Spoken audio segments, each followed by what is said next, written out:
আশিক চৌধুরী সামাজিক যোগাযোগ মাধ্যম থেকে শুরু করে সর্বত্র এখন এই নামের বন্দনা। বিনিয়োগ সম্মেলনের উদ্বোধনী অনুষ্ঠানে তিনি একটি প্রেজেন্টেশন দিয়েছেন। তথ্যবহুল ও সাবলীল ভাষায় দেশের সম্ভাবনাময়ী খাতগুলো তুলে ধরার সেই ভিডিও ইতোমধ্যেই সোশ্যাল মিডিয়ায় ভাইরাল। প্রেজেন্টেশনের সেই ভিডিও শেয়ার করে সোশ্যাল মাধ্যমে অনেকেই বলছেন, এই মেধাবী তরুণ এতদিন দেশে আসতে ভয় পেতেন, তবে ৫ আগস্ট স্বৈরাচার হাসিনা পতনের পর মেধাবীরা দেশে আসতে আগ্রহ প্রকাশ করছেন। তারই উৎকৃষ্ট উদাহরণ এই আশিক চৌধুরী। বিলাসবহুল জীবন ছেড়ে দেশের প্রয়োজনে নিজেকে নানাভাবে উপস্থাপন করেছেন। এসব কিছু ছাপিয়ে নতুন করে অন্য কারণে আশিক চৌধুরীর নাম সবার সামনে এসেছে। আওয়ামী লীগ সরকারের পতনের পর গত সেপ্টেম্বরে বিডার নির্বাহী চেয়ারম্যান হিসেবে নিয়োগ পান আশিক চৌধুরী। দায়িত্ব পাওয়ার পর কর্মদক্ষতা, উপস্থাপনা শৈলী ও যোগ্যতা দিয়ে মানুষের মন জয় করে ফেলেছেন ৪১ বছর বয়সী এই আশিক চৌধুরী। লেখক গাজী মিজানুর রহমান তার ফেসবুক পোস্টে লিখেছেন, কিছু লোক দেশপ্রেমের চেতনার কথা বলে মুখে ফেনা তুলে ভালো থাকার জন্য দেশের টাকা সিঙ্গাপুরে পাচার করে বিলিয়নার হয়, আর জনাব আশিক চৌধুরীর মতো কিছু লোক নিজ মাতৃভূমির ভালোবাসার টানে সিঙ্গাপুরের আইসি জীবন ছেড়ে বাংলাদেশের মানুষের জন্য ছুটে এসেছেন দেশে। এখানেই চেতনায় ফেনা তোলা আর প্রকৃত দেশপ্রেমিকের মধ্যে মূল পার্থক্য। এভাবে অনেকেই আশিক চৌধুরীর প্রশংসা করে ফেসবুকে স্ট্যাটাস দিচ্ছেন।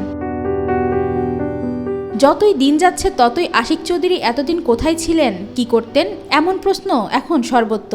যতটুকু জানা গেছে, পেশায় ব্যাংকার হলেও রপ্ত করেন বিমান চালানো। অন্তত অর্ধশতবার ঝাঁপ দেন ১০০০ ফুট উচ্চতার বিমান থেকে। অর্জন করেছেন স্কাইডাইভারের সার্টিফিকেটও। এর মধ্যে প্রায় ৪২,০০০ ফুট উঁচুতে উড়ে যাওয়া বিমান থেকে শূন্যে লাফ দিয়ে গিনেস বুক অব ওয়ার্ল্ড রেকর্ডসের ঠাঁই করে নেন নিজের নাম। আশিক চৌধুরী সিঙ্গাপুরে বহুজাতিক the Hong Kong and Shanghai banking কর্পোরেশনের রিয়েল অ্যাসেট ফাইন্যান্স বিভাগের সহকারী পরিচালক হিসেবে কর্মরত ছিলেন। কিন্তু প্রধান উপদেষ্টার একটি ফোন কলে তিনি বাংলাদেশের বিনিয়োগ উন্নয়ন কর্তৃপক্ষের দায়িত্ব নিয়েছেন। গত বছরের ৬ নভেম্বর আশিক চৌধুরী নিজের ফেসবুক পোস্টে লিখেছেন, সরকারি চাকরির আজকে ১ মাস হলো। সেপ্টেম্বরের মাঝামাঝি এক দুপুরে প্রফেসর ইউনুস হঠাৎ ফোন করে বললেন, আশিক, দেশের মানুষের সেবা করার সুযোগ পাওয়া গেছে, আসবা নাকি? আমি নন্দিতাকে জিজ্ঞাসা না করেই রাজি হয়ে গেলাম। জানতাম ও কোনোদিন মানা করবে না। সো ৫৯ সেকেন্ডের এক হোয়াটসঅ্যাপ কলে আমার সিঙ্গাপুরের বিলাসী জীবন ছেড়ে ছুড়ে দেশের পথে রওনা দিলাম, বিনিয়োগ উন্নয়ন কর্তৃপক্ষের দায়িত্বে, বন্ধুদের ভাষায় বাংলাদেশের চিফ মার্কেটিং অফিসার হিসেবে। জানা গেছে, চাঁদপুরে বাড়ি হলেও বাবার চাকরির সুবাদে আশিকের বেড়ে ওঠা যশোরে। স্কুল কলেজের পাঠ চুকিয়েছেন সিলেট ক্যাডেট কলেজে।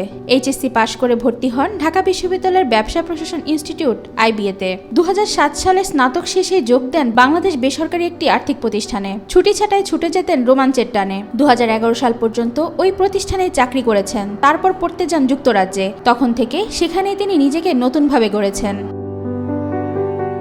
অনেকেই বলছেন, বাংলাদেশ এখন রয়েছে কিছু নিরাপদ মানুষের হাতে, যাদের হাতে এগিয়ে যাবে প্রিয় দেশ, নির্ভর থাকবে জাতি। ওয়াহিদা পারভিন ইশিতা, আজকাল।